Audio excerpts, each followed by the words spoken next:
Know, for new people also to have ties with the Dharma or have a chance to listen to the Dharma. So today's story, I'd like to reflect on um, like what is good or what is bad or what is immoral, what is not in our human realm. We can reflect on that. Okay. 57 from Something You Forgot Along the Way. Suffering insults and persecution, a necessary sacrifice. As dusk came on, a lantern-lit stagecoach made its way along a country road in the Old West. Inside, the seats were nearly full, the atmosphere harmonious. As the stagecoach approached a steep and thickly overgrown section of mountain road, uneasy whispers arose among the passengers. "This area is full of gangs," said one. "Lots of stagecoaches are ambushed," said another. "I wonder if we're safe." "This is just the sort of lonely area where it might happen," said someone else.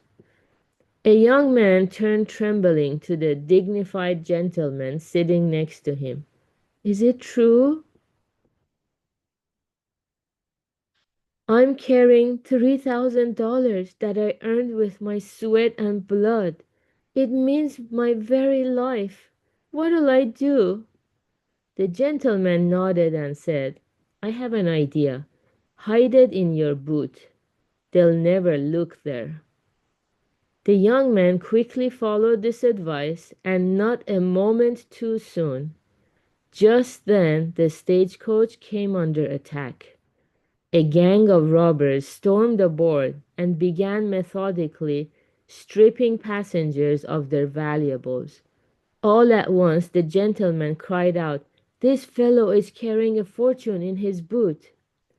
Overjoyed at these unexpectedly rich spoils, the brigands took off, not bothering with anyone else. The stagecoach continued on its way, none the worse for the attack, but now all the passengers joined in heaping abuse on the betrayer.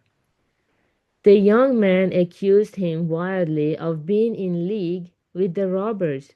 The atmosphere turned ugly. Through it all, the gentleman merely repeated calmly, "I'm sorry, truly sorry. Just bear with me a little longer." When the stagecoach pulled into town, the young man's patience wore out, and he started to collar the gentleman. "I'm sorry," repeated the older man. "The truth is, I myself am carrying $100,000. Your 3,000 was a great deal of money, but letting it go saved my 100,000. Please accept $10,000 as a token of my gratitude. I hope you will forgive me." On learning the truth, the young man was thoroughly chastened. He offered sincere apologies and thanks to his benefactor.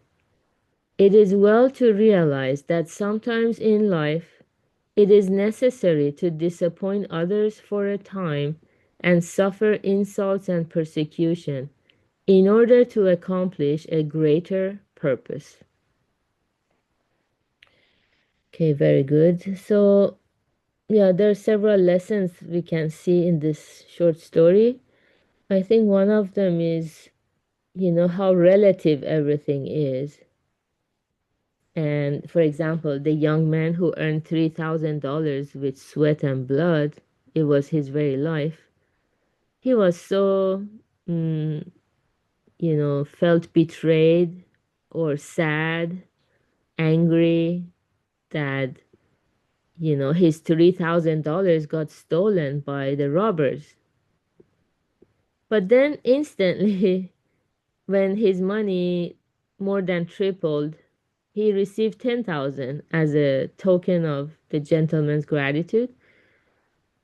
Um, yeah, the feeling of the young man was completely changed, and he offered apologies and thanks to his benefactor. So, one thing we learn is how quickly our mind changes. Yeah, because we are so quick to judge something, because we think we know it all. So, something we label as horrible. Oh, I lost this. This is so horrible. Not knowing that, maybe actually this loss saved me from a greater loss, or even the loss of my own life, without which nothing matters. So, because of our conceit and arrogance, we create a lot of our sufferings. It's written in our chanting book. We just recited it, that all humans, we have wrong views and wrongdoings, a lot of wrongdoings, and arrogance. We think we know it all. So that's one thing, not to be quick to judge a misfortunate event as something horrible or a catastrophe. It can turn, it can change. Yeah. Especially as we are seeking the enlightenment of Buddha in Buddhism. So we try to interpret everything positively. That's the power of enlightenment. And yeah, that's the beauty of Buddhism.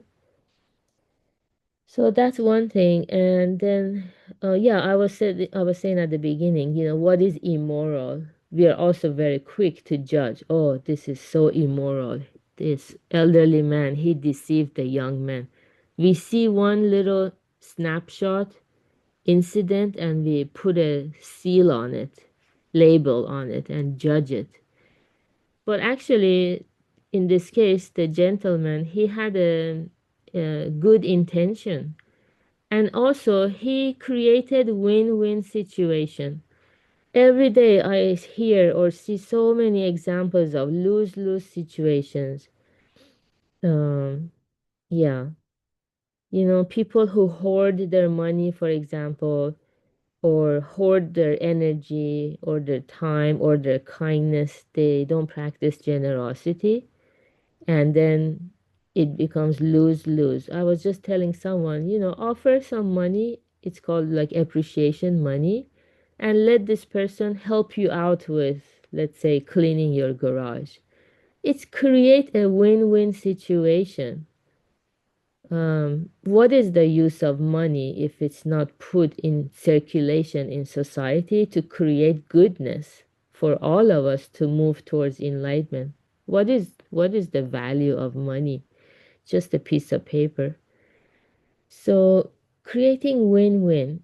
And this gentleman in the story, had that wisdom and also had mm, kind of stability.